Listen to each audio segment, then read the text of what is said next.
I just got back from an easy run, and I wanted to do a quick video review of a piece of gear that has really impressed me. And I just got this. So a little background, I got into running just 3 years ago, but even before then I'd kind of been into hiking. And since then I've been searching for the best waterproof breathable shell. There hasn't been that much out there variety. For a while there was only GoreTex, but long story short, I've tried GoreTex, Pertex Shield, Event, the Marmot brand, I'm not sure what there is, Membrane I believe it's called now, Mountain Hardwear, their brand. I've tried Ultimate Direction, I think theirs is their own brand, or they're hush-hush about it anyway. I've tried everything from EMS brand, Eastern Mountain Sports, REI brand, Mountain Hardwear, Montbell, Montane, the list goes on. Marmot, I've got a great casual jacket there, and I've never really found something that is breathable. They're waterproof, at least at first, but they're not breathable. Until today actually. The best of the bunch was the Ultimate Direction. It was by far the most breathable, mostly due to design. It had not zips, but just vents in the armpits, and in the hood it kind of had a little mesh funnel that could funnel the air back. That was the most breathable. Was not fully waterproof, although they're currently sending a new one because they did determine it was defective, so more to come on that. But to replace that, after I sent it out, I ended up picking up a GoreTex North Face. You'll have to forgive me, I'll put it in the notes, I don't remember the name. But it's the new GoreTex Active. Now, waterproof, breathable jackets, or pants, or anything work like this. Usually there's a face fabric on the outer surface, so this would be the face fabric. Then underneath that there will be a membrane that has pores in it. And the pores will allow water vapor to pass through to varying degrees of success, but it won't allow liquid water, drops of water, to pass in. Great in theory. Usually there will be a layer of fabric under that, a liner. That's a 3-layer jacket. Sometimes that will have like an embossed, raised imprint kind of. It's almost printed on the surface. That's a 2.5 layer. They feel more clammy, but they're a lot lighter because you obviously lose a layer of fabric. Now, this, totally different. It's brand new. It's from GoreTex. I don't know if other brands will be able to do it because I imagine it's patented. It's pretty, it kind of turns everything on its head. They put the membrane, which is the actual waterproof, breathable part, on the outside. You probably can't see close enough, but this outside is the membrane. It's slightly textured.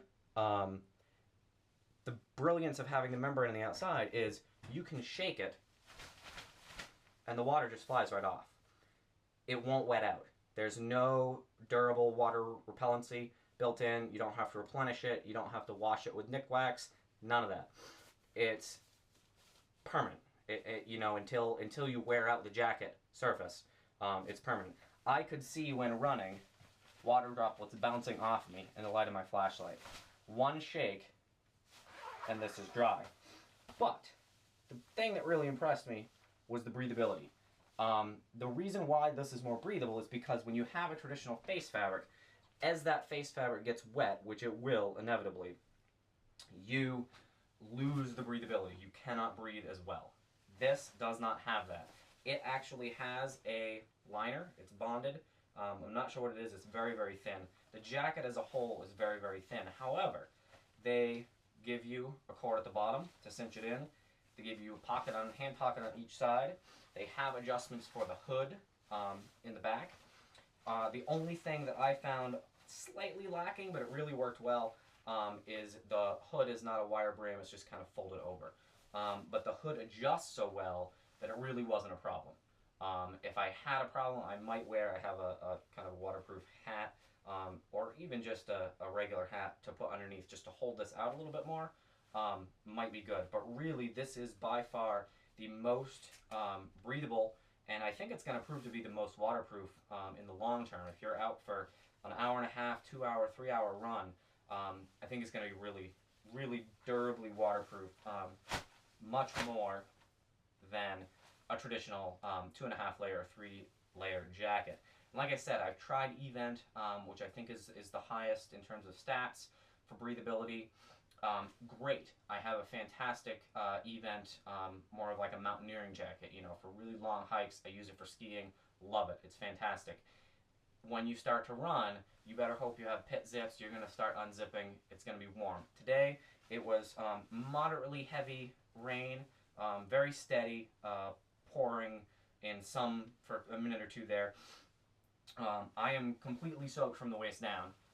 My shirt is dry. There are a couple spots of sweat, but really didn't sweat that much, and it was 37 degrees when I last checked, when I left. So I've run in probably 6 other jackets, maybe even more than that, in that weather, and I would start to sweat pretty heavily inside, which really defeats the purpose of a waterproof jacket. If I'm going to get wet, I'm just going to go out and get wet. But this kind of the 30 degree, 20 degree, maybe into the very low 40s, that's when I'm really not all into getting wet, especially if it's a longer, slower, easier run. It really did the trick for me. It has waterproof zips. My only real complaint so far is that the Velcro, if it is Velcro brand, I'm not sure what it is not great at the cuff. The cuff is a really nice design. It kind of has a little bit of extra length there, but the Velcro does not stick all that well. At least it didn't for me the first couple tries. To be determined on there. This jacket from North Face is one of 3 brands that are using this new GoreTex Active. Be careful you don't buy the old GoreTex Active. I don't know why they use the same name. It is a 2.5 layer jacket, although I believe they even made a 3 layer version of it. Not as good, not the same thing. North Face, and I will put the link to it in the description. North Face makes it, Arc'teryx makes one, and the GoreTex actual brand, Gore Bike Wear and Gore Running Wear, they make 2 different versions of the jacket. Honestly, everything was sold out. Arc'teryx was sold out till the middle of next year. This stuff is so new, and they rushed it to market, at least in terms of North Face. They really accelerated the design process. I was reading a little bit about it. You know, 12-week design process, normally something that would take, you know, the better part of a year. There are no pit zips. I did not miss them. I really didn't. I'm not sweaty. I'm in an almost dry shirt. That is huge for me, because when it's 35 degrees, I'm probably gonna sweat if I have an outer layer on, and I'm just in a short sleeve t-shirt. So yeah, this is the new GoreTex Active. It's really great stuff. It's dare I say revolutionary. I don't like to believe hype until I test it, but I have tested it, and it's fantastic. You can take this jacket off and shake the water off, and it's dry. And that's pretty telling. So, like I said, North Face, Arc'teryx, it's the new GoreTex Active. It's great, I'm sold. This is the first, actually I think it's the first video review I've done, so it might be terrible, sorry about that. But it's definitely the first spur of the moment. I mean, just, I got back and took a step inside, and, you know, even standing here in a, you know, probably 68 degree apartment, I did not sweat inside this jacket. Truly fantastic, very happy about it.